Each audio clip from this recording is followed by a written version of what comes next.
존경하는 천하람 의원님 질의해 주시기 바랍니다. 예. 총재님, 스테이블 코인 관련해서 조금 질의를 드리려고 합니다. 그러니까 스테이블 코인의 국내 거래량이 올해 들어서만 43조 원에 달할 정도네요. 그래서 외환 거래에서도 영향력이 급증하고 있는 상황입니다. 그러다 보니까 정부가 이제 보고 의무 도입 등 스테이블 코인 거래를 제도권에 편입하려고 하는 움직임을 보이고 있습니다. 정부의 이런 방향성에는 찬성하십니까?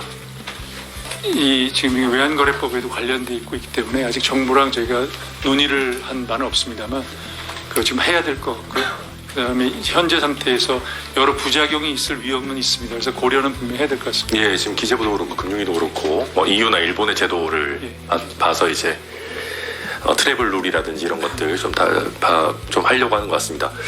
동시에 이제 당연히 중앙은행의 총재시니까 지금 스테이블 코인의 부작용이나 이런 부분 좀 걱정하시면서 또 CBDC, 그러니까 중앙은행 디지털 화폐를 좀 굉장히 적극적으로 논의하고 지금 또 추진하고 계시죠. 예. 근데 제가 좀 걱정하는 지점은 이게 CBDC가 현실적으로 스테이블 코인의 대항마가 될 수 있겠습니까?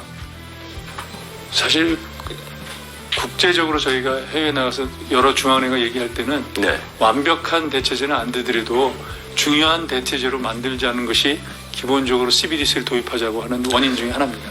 근데 제가 봤을 때 CBDC를 한국은행이 만들면요, 누가 쓸까요?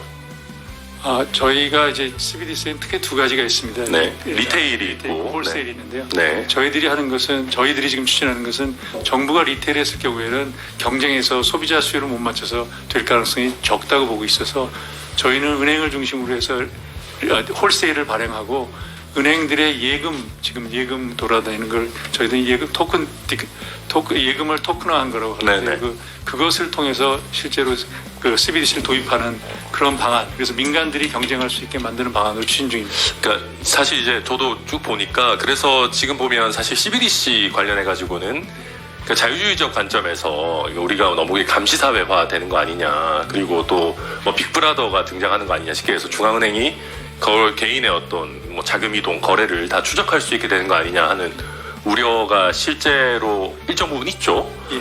그러다 보니까 지금 이거를 이제 홀세일 방식으로 CBDC는 은행에만 발행하고 그걸 은행이 토큰화해서 개인정보는 은행들만 볼 수 있도록 하자라는 게 기본 취지시죠. 예, 그렇습니다. 현재 시스템과 그대로 가려고 생각 중입니다.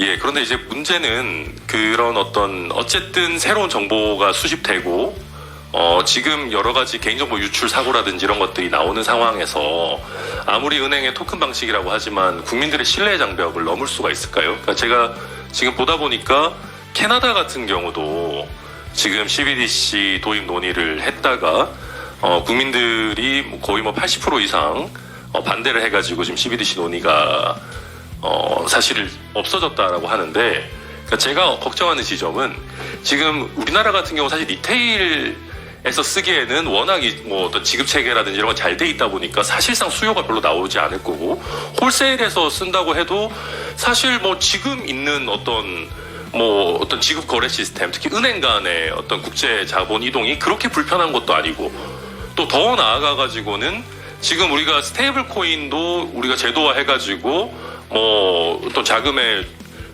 이제 어떤 트래블 룰 같은 것도 우리가 어느 정도 제도화 할 수 있다 그러면, 그러니까 궁극적으로 제가 말씀드리고 싶은 거는 스테이블 코인까지 우리가 제도화를 어느 정도 하면 굳이 꼭 CBDC를 써야 되는 이유가 뭡니까? 이게 시장에서 수요가 나올까요? 세 가지 이유를 말씀드리겠습니다. 네. 첫 번째는 지금 스테이블 코인도 가격이 안정화되어 있는, 그러니까 화폐에 연동된 스테이블 코인이 주로 되는데요. 네, 테더 같은 거죠. 네. 그 자체가 화폐에 연동되어 있다는 사실은 스테이블 코인의 신뢰성을 화폐에 의존하고 있습니다.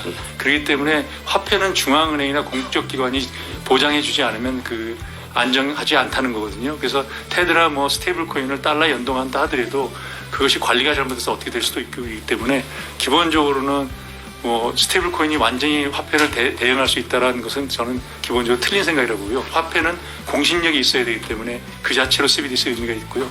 두 번째는 CBDC가 지금의 리테일에 수요가 있을 거냐는 것은 이게 전자화되면서 프로그램을 도입할 수 있습니다. 그래서 어떤 면에서 프로그램이 돼 있고 스마트 컨트롤을 통해서 프로그램화된 화폐가 되면 새로운 수요가 있을 거라고 생각하고요. 크로스보더는 특히 이 지금 저희 걱정하는 크로스보더는 크로스보더를 이렇게 국제적으로 거래할 때 블랙머니라든지 많은 문제가 있는데 이제 지금 그렇게 되는 이유가 국제 간의 거래 비용이 굉장히 큰데 저희가 지금 아고라 프로젝트인지 여러 걸 통해서 중앙은행끼리 전사를 연결해서 그 비용을 굉장히 낮추려고 노력하고 있습니다. 그래서 그 비용을 낮추면 특히 국제 거래에서는 경쟁력이 있을 거로 기대하고 있습니다. 예, 그러면 그런 부분들 좀 국민들 특히나 걱정하는 어떤 개인정보 유출이라든지 또 거래 내역 조회 부분들 좀 잘 이렇게 한번 따져봐 주시기를 바라고요. 그리고 지금 보니까 뭐 이번에 이제 실거래 테스트 저희 업무 현황 자료에도 들어가 있는데 올해 4분기에 10만 명의 국민을 대상으로 실거래 테스트 하시겠다고 하셨는데 이 부분 잘 준비되고 계십니까? 잘 준비되고 있습니다. 저도 좀 걱정인 게 지금 보다 보니까 규제 샌드박스 절차가 9월까지는 끝났었어야 원래 어떤 스케줄대로 되는 건데 이게 지금 9월 말에 신청이 들어가가지고 일부 참여은행 같은 경우에는 아직 시스템 개발에도 착수하지 않은 경우가 있다라는 지금 얘기들이 나오고 있거든요.